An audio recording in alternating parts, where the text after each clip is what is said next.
विष्णु गुरुरेव महेश्वर गुरुरेव परब्रह्म तस्मै श्री गुरवे नमः। अखण्डमण्डलाकारं व्याप्तं येन चराचरं तत्पदं दर्शितं येन तस्मै श्री गुरवे नमः। मातृवत लालयित्रीच पितृवत मार्गदर्शिका नमो अस्तु गुरुसत्तायै श्रद्धा प्रज्ञायुता चया। ओम श्री गुरवे नमः। भगवान श्री कृष्ण जी का ध्यान करें। ओम वसुदेव सुतं देवं कंसचारूरमर्दनं देवकी परमानंदं कृष्णं वंदे जगद्गुरुम्। ओम श्री कृष्णाय नमः। सद्बुद्धि के लिए परमात्मा से प्रार्थना करें कि हमारी बुद्धि को सन्मान पूर्व प्रेरित करें।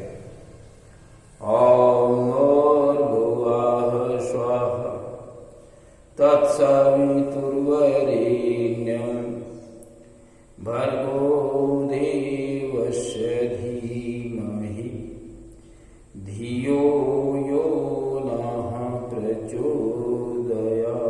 वेद माता गायत्री की। त्र्यंबकम भगवान का ध्यान करें, उनसे प्रार्थना करें कि हम सभी लोग स्वस्थ रहें। ओम त्र्यंबकम यजामहे सुगंधिं पुष्टिवर्धनम् उर्वारुकमिव बंधनान् मृत्योर्मुक्षीयमामृतात्। बोलिए त्र्यंबकम भगवान की। भाइयों बहनों, पिछले सत्संग में हमने बताया था कि भगवान राम के गुणों को जीवन में उतारे। राम के गुणों को जीवन में उतारे, जिनका नाम का प्रभाव ही इतना अधिक है कि जिससे बड़े बड़े पापी भवसागर को पार कर लेते हैं।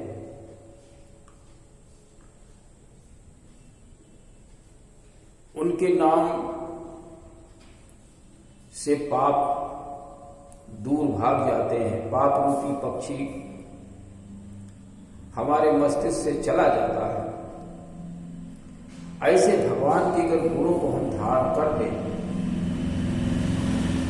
तो हम एक पुण्यात्मा श्रेष्ठ आत्मा बन सकते हैं। तो तुलसीदास जी क्या लिखते हैं? तुलसीदास जी कहते हैं कि भव भेषज रघुनाथ गुण सुनहि जे नर यरु नारी तिनकर सफल मनोरथ तिनकर सकल मनोरथ सिद्धि करहि त्रिशिराय। इस भवसागर जो भव का अर्थ ये हुआ जो और बड़ी मुसीबतें हैं जो जीवन में पल पल पर पग पग पर कष्ट आते रहते हैं, उनके लिए औषधि क्या हो सकती है? तो उनके लिए औषधि है रघुनाथ के गुण। अगर आप अपने जिंदगी की कठिनाइयों को भगाना चाहते हैं तो भगवान के गुणों को जीवन में उतार लें। यही तो बार बार समझाते हैं कि गायत्री मंत्र से संध्योपासन करें, वेदाध्ययन करें, सत्संग करें, यज्ञ करें, दान करें। ये भगवान के गुण है मनुष्य को सुधारने के लिए और असुरता को समाप्त कर देवत्व की स्थापना करें। वेदों की रक्षा करें और वेद ज्ञान को जन जन तक पहुंचाएं। ये भगवान का कार्य है, ये तप है। इसको आप करेंगे, बहुत मेहनत पड़ती इस काम में, तो ये क्या हो गया? ये तप हो गया। तो भव भेषज रघुनाथ गुण वो सुन ही जे नर नारी, जो स्त्री पुरुष इसको सुनते हैं तो फिर क्या होता है? तीन कर सकल मनोरथ सिद्धि कर ही त्रिशिरारी, उनकी जो जितनी भी मनोकामनाएं हैं वो स्वयं भगवान श्री राम जी उसको पूरा करते हैं। और क्या कहते हैं? सुनीता सुगुण ग्राम जासु नाम अघ खग बधि, उन भगवान के गुण समूहों को सुने और उनको मन में हमेशा गुनगुनाए और उनको जीवन में उतारे। तो ये हो गया सुनीता सुगुण ग्राम। और जासु नाम अघ खग बधि, जिनका नाम ही ऐसा है जो पाप रूपी पक्षी के लिए बधिक के समान है, बहेलिए के समान है। नाम में इतनी ताकत है, तो नाम के पीछे गुण होते हैं, गुण ही शक्ति होते हैं। जैसे सर्प का नाम सुनते आदमी भयभीत हो जाता है। क्यों? क्योंकि उसके पीछे गुण लगा हुआ है। ये काट लेगा तो मनुष्य मर जाएगा। शेर, जहां शेर का नाम होता है वहां आसपास लोग जाते नहीं, घरों से निकलते नहीं रात में, भय है कि वो पकड़ लेगा तो खा जाएगा, मार डालेगा। उसके पीछे उसका गुण लगा हुआ है। तो नाम में ताकत उस गुण के कारण होती है। बम, और उसके अंदर कितनी विशालता है, टूट जाएगा तो पूरा एरिया ध्वस्त हो जाएगा। बम का नाम लेते ही मनुष्य थर्रा जाता है। उसके नीचे उसका गुण छिपा हुआ है। उसी प्रकार राम का नाम, इसके नीचे गुण बंधे हुए हैं। भगवान के जो गुण है, गुण ग्राम बंधा हुआ है। तो नाम का जहां पर अर्थ आता है वहां पर गुण साथ में बंधा होता है। गुण के कारण ही इतना बड़ा परिवर्तन हो सकता है, बिना गुण के कुछ नहीं हो सकता है। जासु नाम अघ खग, अघ माने पाप, खग माने पक्षी।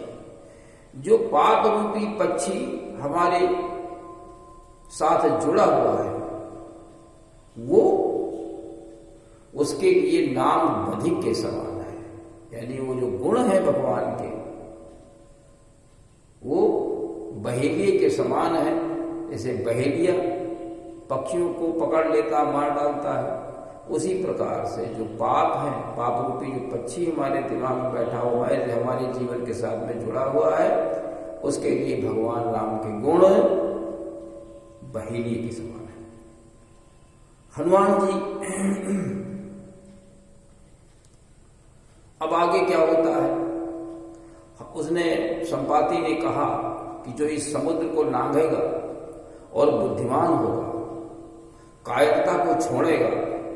कायरता क्या, पता नहीं वहां जाए, वहां राक्षसों का राज है, जिंदा रहे न रहे, लौट के आ पाए न पाए, ये कायरता है। कायर नहीं होना चाहिए, साहसी होना चाहिए। तो उसमें हनुमान जी तैयार हो गए। हनुमान जी की जो व्याख्या की है तुलसीदास जी ने, क्या की है? अतुलित बलधामम हेम शैलावदेहम दनुजवन कृशानम ज्ञानिनामग्रगण्यम सकल गुण निधानम वानराणामुधीशम रघुपति प्रिय भक्तम वात जातम नमामि। तुलसीदास जी कहते हैं अतुलित, जिनके पास अतुलनीय बल है, और हेम शैला, उनका शरीर कैसा है? सुमेरु पर्वत के समान है। स्वर्णिम सुमेरु पर्वत के समान उनका शरीर है। और दनुजवन कृशानम, जो असुरों का समूह है। दनुज वन, वन का मतलब जंगल, अनियंत्रित, जंगल में अनियंत्रित होता है। दनुज वन, दुष्टों का जो वन है, जंगल है, उसमें अग्नि के समान है। जैसे अग्नि वन को जला डालती है, उसी प्रकार हनुमान जी भी अपनी शक्ति से, अपनी ताकत से दुष्टों रूपी जंगल को अग्नि के समान नष्ट करने वाले हैं। और हम लोग क्या, हम लोग अपनी दुष्टता को नहीं छोड़ रहे। हनुमान जी क्या करेंगे?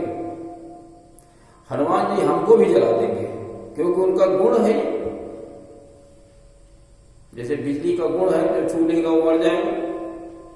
उसी प्रकार से हनुमान जी भी हमको नहीं बख्शेंगे अगर मेरे अंदर दुष्टता है। इसलिए हमें दुष्टता का परित्याग करना चाहिए, असुरत्व का परित्याग करना चाहिए।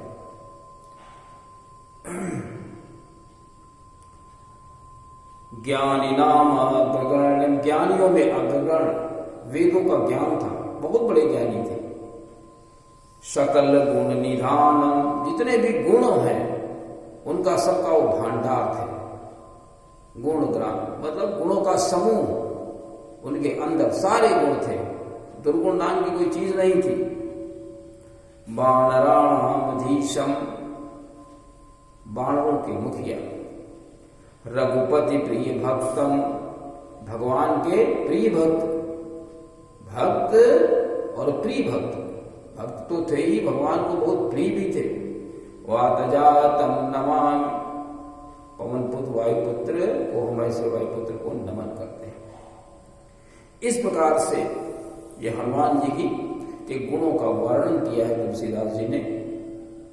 हम आप सब लोग एक संपुट रख लेते रहे, कौन सा कार्य कठिन जग माही, जो नहीं होई तात। यानी हमारा आप आकर के उसको रात भर चिल्लाते हैं, हमारा आकर के आप काम करिए। हमारे हनुमान जी आपके काम के लिए थोड़े पैदा हुए हैं, दुष्टता को विनाश करने के लिए पैदा हुए हैं। और आप चिल्लाते रहें, बुला लेंगे तो पहचान जाएंगे, तो तुमको ही पहले, सबसे पहले तुम्हारी खबर लेंगे। इसलिए भगवान हनुमान जी के इन गुणों को अपने जीवन में उतारें, तब हनुमान जी के लिए प्रयास करें कि हम अपने अंदर की असुरता को समाप्त कर रहे हैं। तो ये सब बातें चल रही थी। हनुमान जी पर्वताकार हो गए और सभी को प्रणाम किया और एक पर्वत पर चढ़ गए। या कहीं नाही सबनि कर माथा, चलो हर से ही ये धरी रघुनाथा। भगवान के को धारण कर लिया, हृदय में रख लिया, भगवान के गुणों को रख लिया। जब तक गुण नहीं आप करेंगे तब तक भगवान आएंगे ही नहीं। अगर आप भगवान के गुणों को धारण नहीं करते जीवन में, तो भगवान आपके पास कभी नहीं आ सकते, चाहे जितना आप प्रयास करें। और भगवान के कार्य के लिए हर्षित होकर के चल रहे और जय गिरि चरण देई हनुमंता, और चले सुगा पाताल तुरंता। और जिमि अमोघ रघुपति कर बाणा, और यही भांति चलो हनुमान।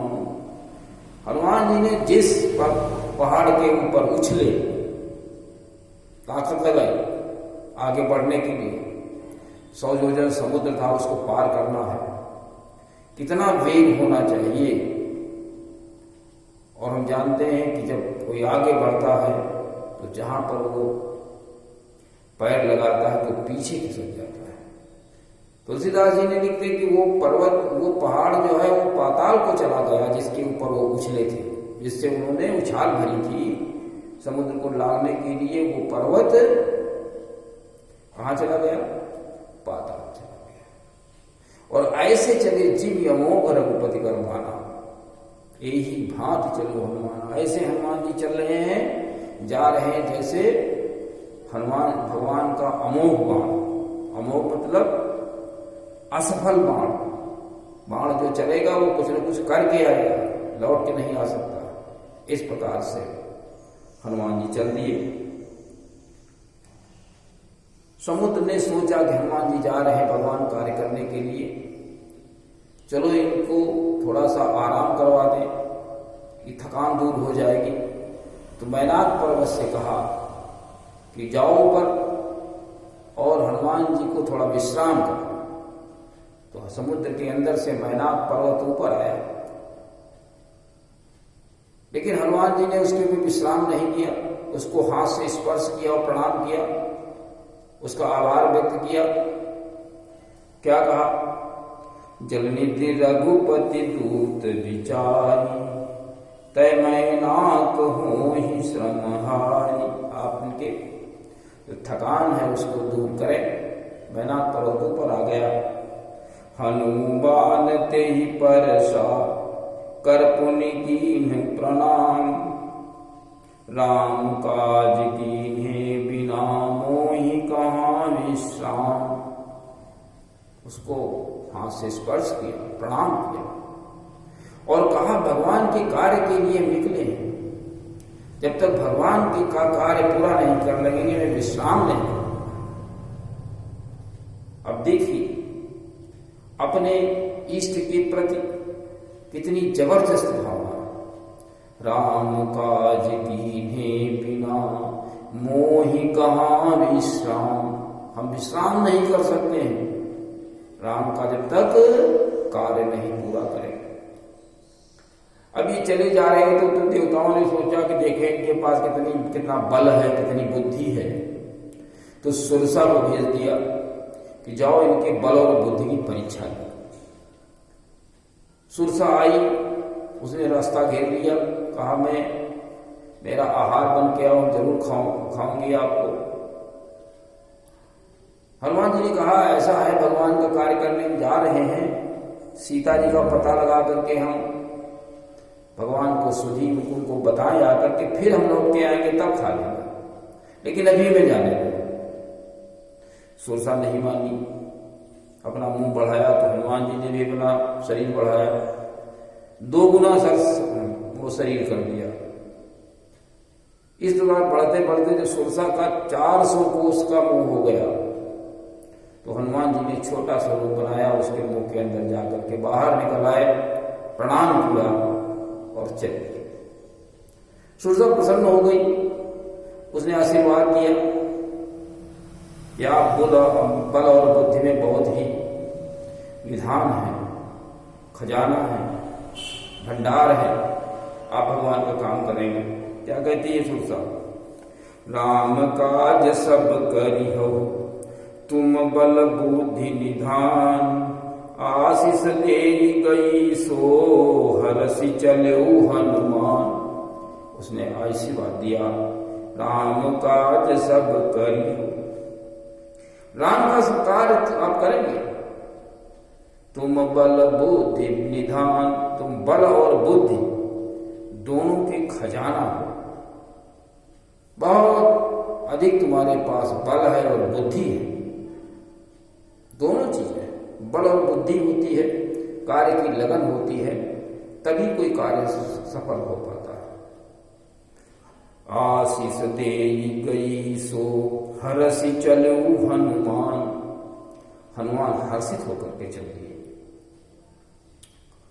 तो कहने का अर्थ ये है कि इस संदर्भ से हमें यही शिक्षा लेनी चाहिए, आज की इस मार्गदर्शन से शिक्षा लेनी चाहिए कि भगवान के गुणों को हम अपने जीवन में उतारें। रामचरितमानस में जहां जहां नाम की बात कही गई है, वहां वहां भगवान के गुणों की बात कही गई है, उसके पीछे भगवान के गुण हैं। और हम क्या बने? हम दुष्टता मेरे अंदर ना आए, नहीं तो फिर बड़ी दिक्कत बनती है। तो और भगवान का कार्य करने के लिए हमेशा तत्पर रहें, बगैर किसी हिलावाली के, है ना। राम काज कीन्हे बिना मोहि कहाँ विश्राम, विश्राम नहीं करना चाहिए। तो ऐसा करते हैं तो हमारा भी जीवन सफल होगा। इसी के साथ में आज के कार्यक्रम का समापन